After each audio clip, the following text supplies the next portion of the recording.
following is an excerpt from the journal of Chief Signalman, Olinwa Aora, Galondel Nossiter, that is, adult property of the Galondel family head in the common tongue. They were part of the holy mission to the North Hub. Chief Signalman is presently missing in action, and this document has been marked for destruction. I have chosen to share it here with the Council of 70 before its destruction, because it contains some alarming accounts of conduct by the Uruk Helots and by our Presiding Patriarch. Please leave any questions until the end of the reading. Please begin. The colossal bark cut through the ocean with remarkable speed. The vessel was truly a magnificent craft, orders of magnitude larger than anything else the crew had seen or set sail upon in their long and storied lives as sailors and marines. The three masts stretched up to the heavens, thick as coast redwood and tall as Neuralis cypress tree.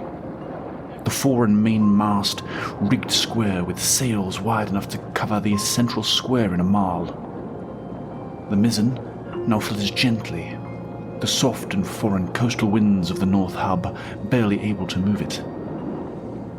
The whole crew had more than small doubts about their ability to control and maneuver the Leviathan, even with our bloated roster. Not that any of them would utter such concerns, of course. With God on our side, miraculous things can be achieved. And they were. Of course, it was one thing to put the faith in Lord Analor and his ministers in order to set sail on the new and unwieldy craft. It was quite another to sail into the jaws of hell.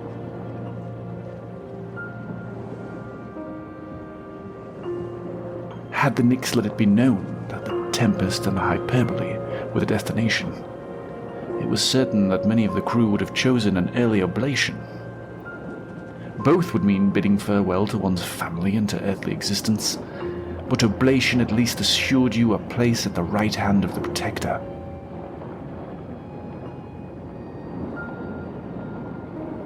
A watery grave or being devoured by the monsters of the deep, whether on orders from the Council of 70 or not, did not offer this certainty. The path to Analor's grace is narrow, and one can be easily led astray by earthly politics. We Uruks of Analor are not like the weak-willed heretics to the east, of course.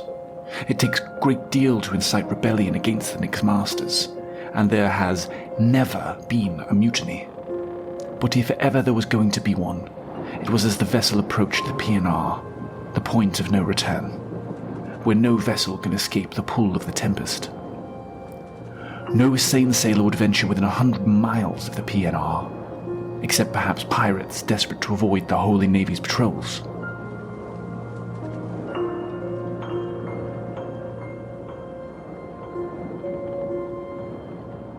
There had been a very tense moment when realization dawned upon the crew.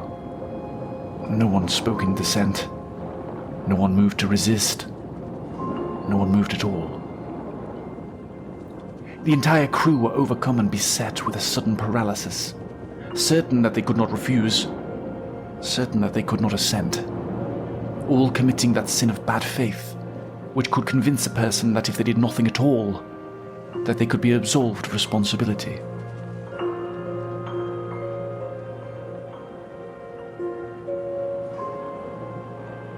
The Presiding Patriarch put an end to that sort of thinking quickly enough. A simple reminder of the divine power and authority with which he was invested was enough. One of the senior crewmen, or maybe it was a Marine. It is difficult to remember all of the new faces on the roster. She'd been ordered to kill a leading hand for insubordination. But she just stood there, her eyes wide, her dark face without expression. She was advanced in age, compared to the rest of the crew, that is, and it was said that her oblation had been suspended to allow her to support this holy mission. The Presiding Patriarch excommunicated her there and then, and a bolt of wrathful vengeance fell from the clear blue sky. sent from Annalore himself, and killed her where she stood. Such a shame. Had she not taken on this holy duty, she would be with the Lord now, sat at his side and enjoying the bounty of the loyal. Such miserable and tragic irony the mortal realm is beset with. Needless to say, it didn't take the Marines long to whip the sailors into order after that. But we needed little encouragement.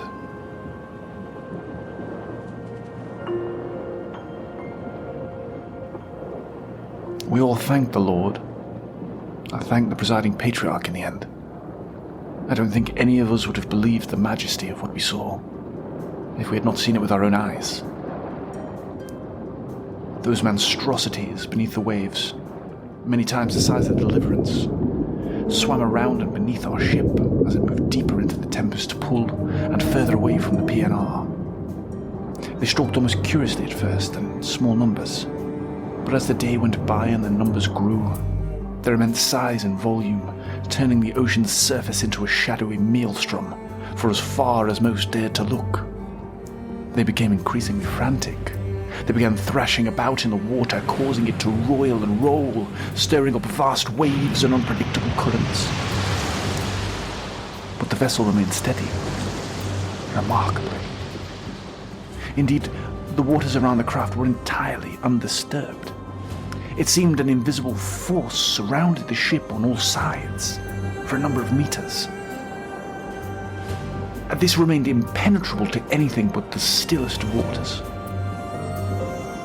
As the agitation of the creatures grew, they began to emerge from the depths, showing their hellish forms that no man before had lived to describe. They were myriad in their kind. Some had smooth, dark skin encompassing their bodies, but were covered in thousands of small and evil eyes, gaping maws with rows of teeth which reached well back into their colossal heads. There were others, though, that had transparent peel, where anyone with the constitution to look upon them could see their inner workings. They had long, fat, dark appendages over which they exercised very little control. They were mutable in form. They could transform their bodies in shape and area, inflating themselves like gargantuan pufferfish so that their surface side would tower as high as the main mast. They were also capable of creating and opening many orifices in their flesh, wherever or in whatever quantity they desired, which they would use to consume other creatures. They could blow ferocious gales and jets of water from these, which could travel as far as the eye could follow. There were many monstrosities, some more hideous than those here described. There were those whose visage was so upsetting that sailors lost their mind in the simple act of witness, and whose recounting would serve no other purpose than to horrify another man, and I shall not have that account here. After nearly a 7-day, the immense clouds of the Tempest filled the entire northern horizon, and the waves began to stretch as high as the Grand Candy and worshipful pagodas back home. These waves would break into mist and nothingness as they made contact with the bowsprit. It was at this time that the beasts turned their attention to one another, and a demonic melee began. A great slaughter. The dark ocean turned unnatural shades of red, purple, and green as the creatures slew one another in a murderous frenzy. We lost more crew at this time, to a seemingly catching madness. Those affected were confined to the brig pending sentence for low moral fibre upon arrival in safer waters. But once the ocean no longer teemed with the eldritch abominations, and they were left in the wake of the Deliverance, a most uncanny calm spread through the ship's crew. Whilst the crushing weight and power of the Tempest was yet to be confronted, the indomitable might of Annalore was clear for all to see, and blessed serenity flowed through the crew. Even the most lapsed and ill-disciplined follower of tenets became devout. Each morning and each night, those not on duty would mass on deck and cry and sing the soft choruses of the meditations and mantras, calling for the Patriarch to bless them, offering their most prized possessions to him as homage and thanks, which he accepted willingly. Once we had run out of possessions, we offered him promises and solemn oaths, and this seemed to please him greatly. During the blessings, he would stand in the center of the poop deck. His long, slender arms would stretch out to the heavens, allowing the sleeves of his purple, red and gold robes to slip down to his elbows. His long, golden hair would flow down to his back, and as he tilted his head back to face the now perpetual darkness of the sky, his locks would touch the surface of the deck. His pale white face and high cheekbones, making him look ever so boyish, betraying no signs of his centuries. When he would speak the words of blessings, he would speak them with a softness, but the words would carry to every nook of this vessel, entering into the mind and soul directly, without ever traversing any intermediate space. The ship and the crew were ready to face anything for him, for the Council of 70, and for Analor.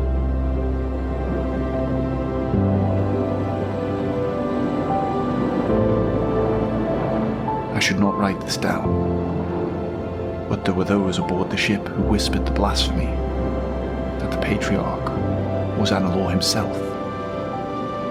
This sort of heresy, for which mothers would turn in their sons and daughters their fathers on the homeland, was tolerated, when whispered at least.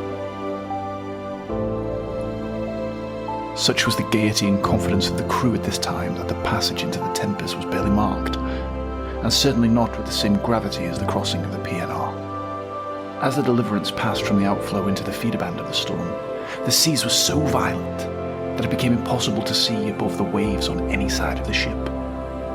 The craft was surrounded on all sides by walls of water, which would peak and trough, exposing yet greater briny mountains in the distance. It would have been quite easy to believe that the vessel was submerged, were it not for the dark skies, swirling with violent and opaque clouds which could be seen as lightning flashed, illuminating the alien environment in blue and white. When the Deliverance finally passed into the eye wall, that's the band of thick fog, cloud, wind and rain which surrounds the eye of the maelstrom, it became impossible to see anything on the upper decks. One could not even locate the end of their nose by sight, and many crewmen were lost. The deck crew, ratings, even a few of the Nix's officers were never seen again, presumed overboard. More of sailors were lost, attempting to replace them, trying to ensure the safe running of the ship, of course. It was most fortunate that the passing had not been formally marked, and that it had not taken place during the Patriarch's blessings, or I believe many more would have been abandoned to the depths. None of this caused the crew to lose faith. Analor's guiding hand and the Presiding Patriarch's miracles had seen the crew safe through the travails so far. On the Patriarch's orders, the deck was abandoned and the crew were told to instead put their faith in the Lord, which they did readily. The galley replaced the poop as the location for prayer, hymns, and blessings for a time. As the ship swam placidly through the swirling miasma, it was as if the ship was heaven on earth. There were great feasts, hearty drinking and games. Many of the younger, single crew married and passed the days with their new wives and husbands, enjoying the benefits of matrimony from their bunks and hammocks. The revelry did not hide the absence of the Patriarch for long, however. The crew had become accustomed to their blessings, and whilst it was not uncommon for the Patriarch to miss the occasional benediction, after 2 days, the Uruk ratings started to become concerned. The officers did their best to reassure them that the Presiding Patriarch was praying for them from his quarters, and for a time this satisfied us. However, strange occurrences began all over the craft.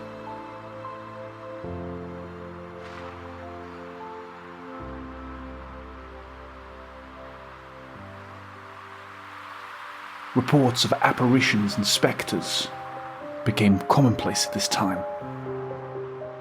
Accounts often involved the appearance of missing crewmen. The crew would speak to them in strange and threatening tongues. By the fourth day of the Patriarch's absence, the crew were restless and spooked. The Deliverance had begun to experience periods of turbulence. Now, nothing greater than those experienced early in the voyage, and nothing that would usually concern an experienced seaman. But the crew was so used to the near frictionless movement of the ship by this point that, without the presence of the Patriarch, stress began to mount. A number of Uruk ratings were punished at this time by mutilation for speaking out of turn to the officers, and by the fifth day, the officers themselves began to behave strangely, appearing fearful and no longer displaying their usual coolness and calm. As the turbulence increased and the ship began to creak and groan, we all began to experience pressure behind the eyes. Headaches and nosebleeds became commonplace amongst the crew, and even fights broke out amongst the officers as their tempers became increasingly volatile. During one scuffle, a midshipman, his arm was pushed through a porthole on the lower decks into the mist and the light. And when it was returned, accompanied with the most unmanly screams of agony, much of the flesh had been stripped from the hand and wrist. What tissue and muscle remained fell from the arm like slow-cooked fowl, and he died within the hour.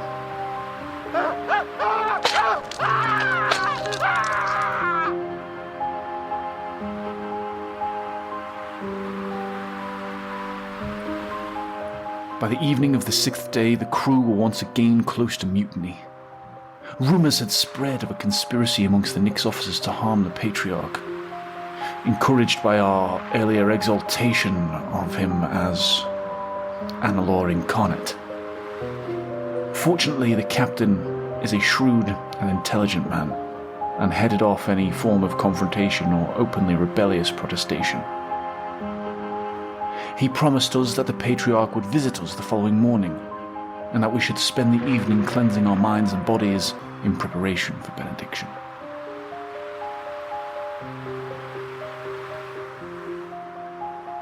The entire crew were woken from our beds that night by a sudden, explosive crack, followed by a seemingly unrelenting roar.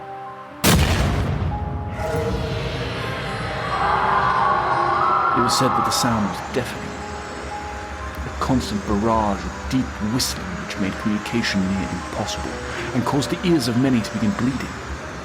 Almost the entire crew were incapacitated all at once, save for those who were already hard of hearing, like myself, and others who had lost their auditory functions during the last war with Neuralis. I truly believe that if it wasn't for my friends, and I, all may have been lost. Our group of veteran Uruk sailors managed to push our way through the bark. We climbed over the writhing bodies of ratings and officers throughout the vessel, and we broke down the door to the Presiding Patriarch's quarters. Here we found the boyish Nix kneeling on the ground in his Spartan room, but he was looking much older and far more worn than he had been 6 days prior. I remember his luxurious golden hair was thinning and had turned white and grey. His high cheekbones were jutting through his gaunt cheeks, and his hands and face were covered in creases and sagging skin. The Nix's eyes were completely white, with barely an outline of his striking blue irises visible, and his face twisted in a grimace of great effort. We honestly had no idea what to do. We began signing amongst ourselves feverishly, desperately deliberating whether or not we should approach our spiritual leader. Should we try to rouse him from his trance?